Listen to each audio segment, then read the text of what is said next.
Well, after 7 years, we're finally on the finishing jobs. As you can see, John Furness is doing a lovely job of lettering. It looks rather ornate, but it's dead accurate according to the photograph. He's applying the gold leaf.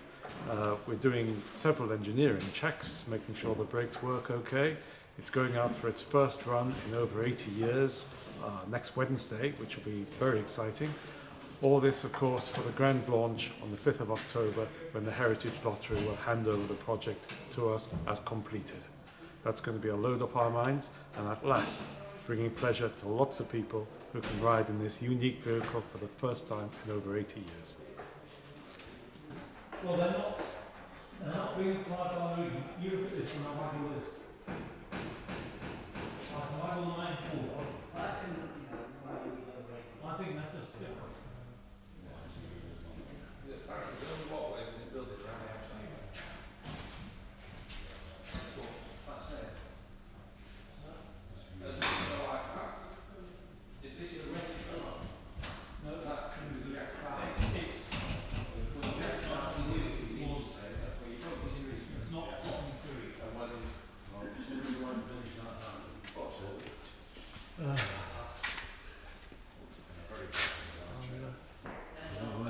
Is that the aside, is it? I've no idea. It is, but do it internally rather than externally, so you don't overbalance it. Yeah. I'll demonstrate how to get up there. That'd be good. So this is not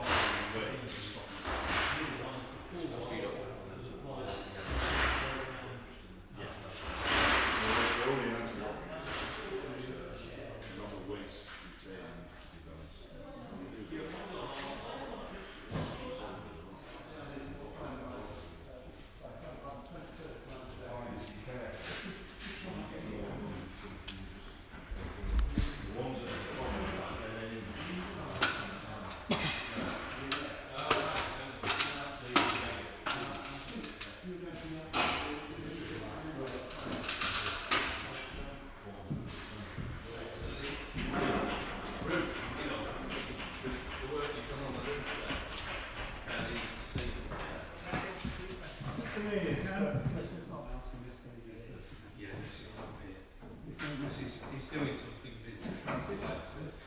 This young man might be filmed. This young man, who are you talking about? I can't stop laughing, sorry. It's like Peter London. So I was actually going to be doing that now. Right. We know that the coolant is he's shattered his shoulder and he hit his head on the pillager. There's quite a bit of blood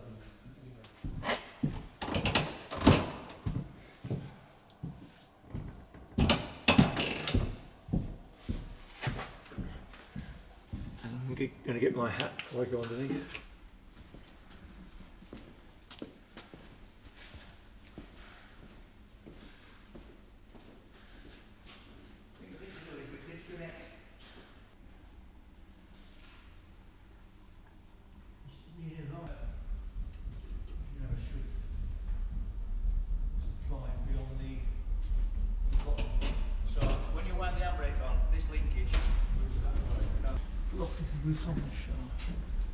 See, all this could have got damaged when it went onto the lorry.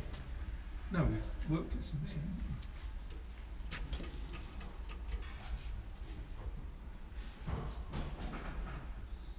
I mean, that's easy. If it's flat out adjustment, that's just a case of slagging that block up. That's the easy bit. Yeah. The point is, why aren't they coming off?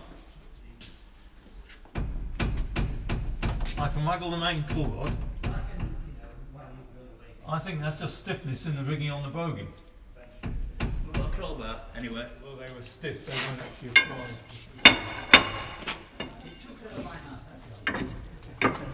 applied. That's loose. That's loose. Yeah. Just let me. You should have been here last week, because I'm flat on the back swearing. No better position? You think about it?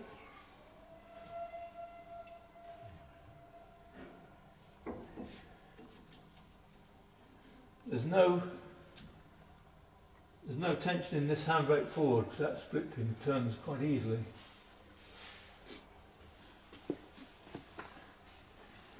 Well, you can move the linkage. Yeah.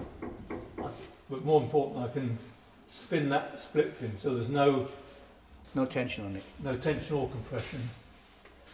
That plunger there, you know, should, when it's applied, be on the block there. So when you wind the handbrake on, this linkage, Moves that way. no, this linkage behind you actually goes that way.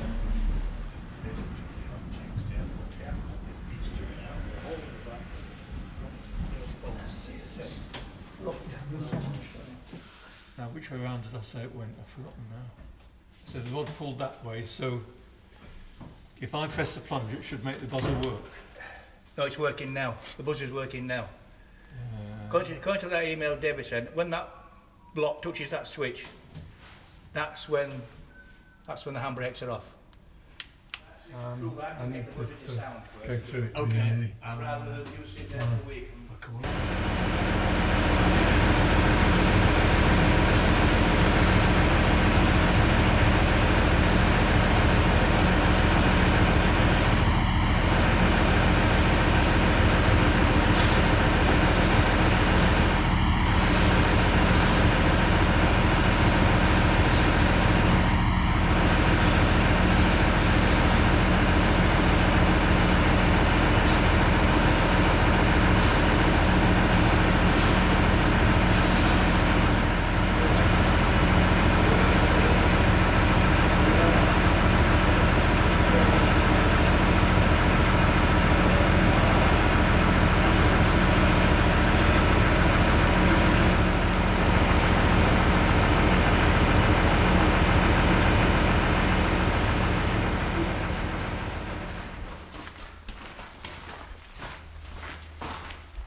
There it is.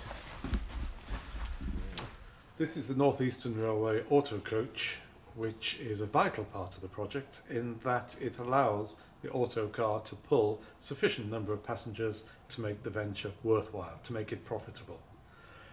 Some people refer to this as a trailer car, but it doesn't only trail. We're putting controls in there so that you can drive from it. That means you don't have to run the autocar round the auto coach at the end of the line after each trip. It's very interesting in that it's got a couple of windows in there, porthole windows, exactly the same as the ones they use on North Eastern Railway steam locomotives. So it's quite authentic. You get a good view out of them despite their size, and the control desk will fit just underneath those windows.